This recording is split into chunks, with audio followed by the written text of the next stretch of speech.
बजरंग आहे। वो भारत जो कभी सत्यम शिवम सुंदरम, कभी वंदे मातरम और कभी पंजाब सिंध गुजरात मराठा द्रविड़ उत्कल बंगा है। मैं उस भारत से आता हूँ जो हर ठुकराए हुए की शरण स्थली बन जाता है, और मैं उस भारत से आता हूँ जो 7 समंदर पार परदेसियों को भी माय डियर ब्रदर एंड सिस्टर कहकर बुलाता है। यही प्रेम की पूज्य भूमि भारतवर्ष कहलाता है, यही प्रेम की पूज्य भूमि भारतवर्ष कहलाता है। किती सुंदर आहे ना आपलं भारतवर्ष। पण या भारताला स्वातंत्र्य सहज मिळालं नव्हतं। एका आवाजाने लाखो आवाजांना जन्म दिला आणि त्या लाखो आवाजांनी इतिहास बदलला। नमस्कार, मी लावण्या पंकज नांद्रे, इयत्ता 10वी येथील विद्यार्थिनी। भारताच्या 80व्या स्वातंत्र्याच्या या पावन पर्वावर आज मी आपल्या समोर माझे विचार मांडणार आहे। माझा विषय आहे भारतीय स्वातंत्र्य लढ्यातील जन आंदोलन आणि सद्यस्थिती। हे नाव उच्चारताना एक गोष्ट लक्षात घ्यावी लागेल की ते म्हणजे भारताला मिळालेले स्वातंत्र्य हे कोणा एका व्यक्तीची देणगी नव्हती, तर ती होती असंख्य भारतीयांच्या संघर्षाची कमाई। मग नेमकी हा संघर्ष कुठून पेटला, कोणत्या ठिणगीने सामान्य भारतीयांच्या मनात स्वातंत्र्याची ज्वाला निर्माण केली, हे जाणून घेण्यासाठी आपल्याला इतिहासाच्या संघर्षाची काही पानं मागे फिरवावी लागतील। माझ्या विषयाला अनुसरून भारतीय जन आंदोलनाचा पहिला टप्पा होता 1857चा उठाव। हा उठाव म्हणजे ब्रिटिश ईस्ट इंडिया कंपनीच्या राजवटी विरुद्ध झालेला एक खूप मोठा उठाव होता। याला भारताचं पहिलं स्वातंत्र्य समर असे देखील म्हणतात। त्याच्यात 3 महत्त्वाच्या गोष्टी होत्या। त्यातील पहिली म्हणजे या उठावाची ठिणगी पडली तरी कशी। त्याचं तात्कालिक कारण होतं एनफील्ड रायफलची कारतूस। झालं असं की एक अफवा पसरली की या कारतूसांना गायीची आणि डुकराची चरबी लावली आहे आणि ती कारतूस सैनिकांना तोंडाने तोडावी लागायची। साहजिकच यामुळे हिंदू आणि मुस्लिम शिपायांच्या धार्मिक भावना दुखावल्या गेल्या। दुसरा म्हणजे जरी याची सुरुवात शिपायांनी केली असली तरी हा बनवा फक्त त्यांच्या पुरता मर्यादित राहिला नाही। लवकरच यात झाशीची राणी लक्ष्मीबाई, बेगम हजरत महल, तात्या टोपे आणि सामान्य जनताही सहभागी झाली। त्यामुळे या आंदोलनाला एक देशव्यापी स्वरूप आलं। तिसरी आणि सर्वात महत्त्वाची तर भारतात ईस्ट इंडिया कंपनीची राजवट कायमची संपली आणि ब्रिटिश सरकारने थेट भारताचा राज्यकारभार आपल्या हाती घेतला। इथूनच ब्रिटिश राजवट सुरू झाली। थोडक्यात सांगायचं तर 1857चा हा उठाव फक्त एक लष्करी बंड नव्हते, तर भारतीय स्वातंत्र्य लढ्याचे पहिले जन आंदोलन होते, ज्यामुळे भारतीयांमध्ये स्वदेश स्वाभिमान या चिंतनाची शोध प्रज्वलित झाली। यानंतर दुसरे जन आंदोलन म्हणजे ब्रिटिशांनी केलेली बंगालची फाळणी। 1905 मध्ये लॉर्ड कर्झन यांनी बंगालची फाळणी करण्याचा निर्णय घेतला।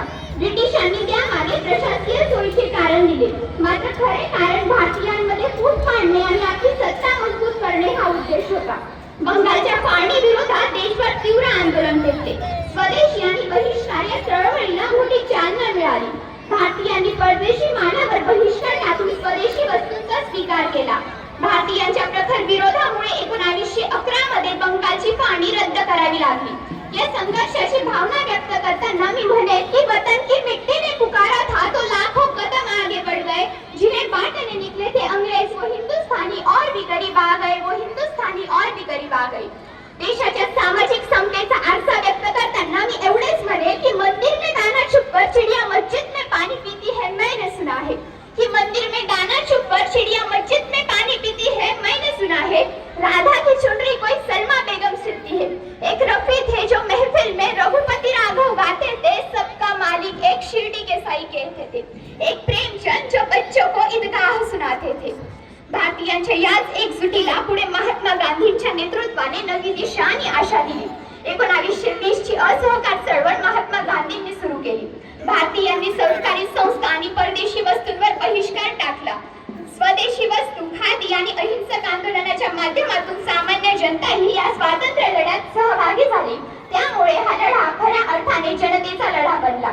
या चळवळीने भारतीयांच्या मनात स्वातंत्र्याची ज्वाला पेटवली आणि तो जाज्वल्य निर्धार मी पुढील शब्दात मांडते की झुकना नहीं सीखा, रुकना नहीं सीखा, आजादी के लिए हमने डरना नहीं सीखा, जिस मिट्टी ने हमने जन्म दिया बस उसी के लिए मर मिटना सीखा, बस उसी के लिए मर मिटना सीखा।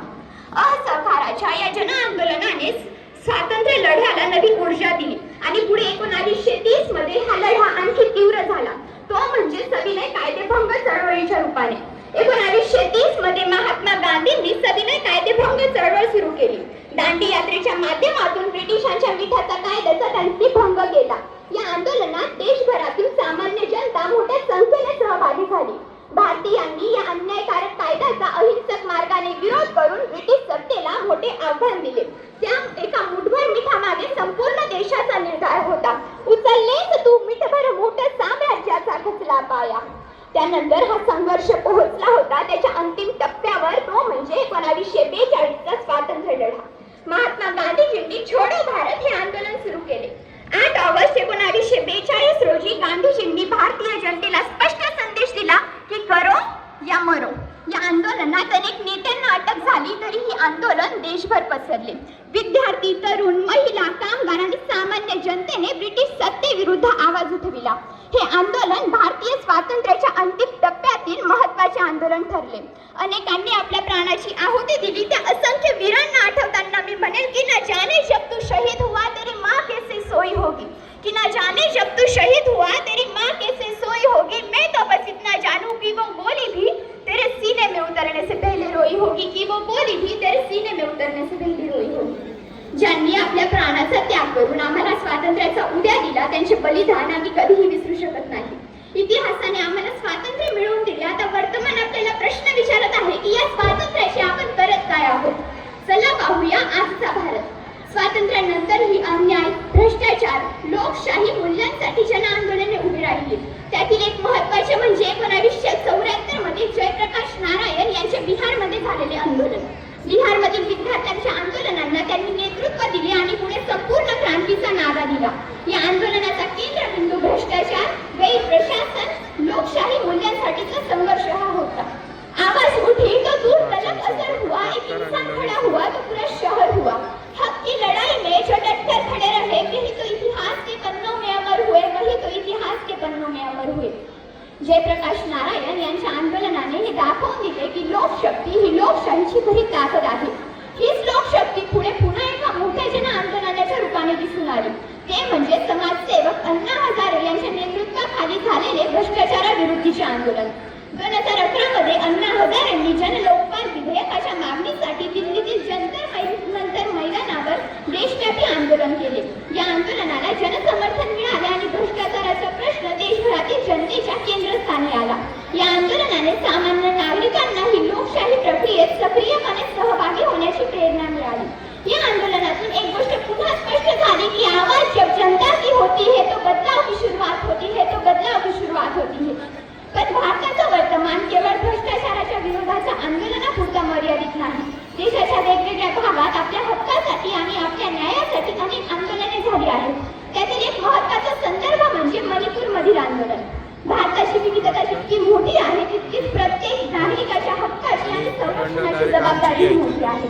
2023 मध्ये मणिपूरमध्ये हिंसाचार आणि समुदायांमधील संघर्षाची गंभीर परिस्थिती निर्माण झाली. या परिस्थिती विरोधात अनेक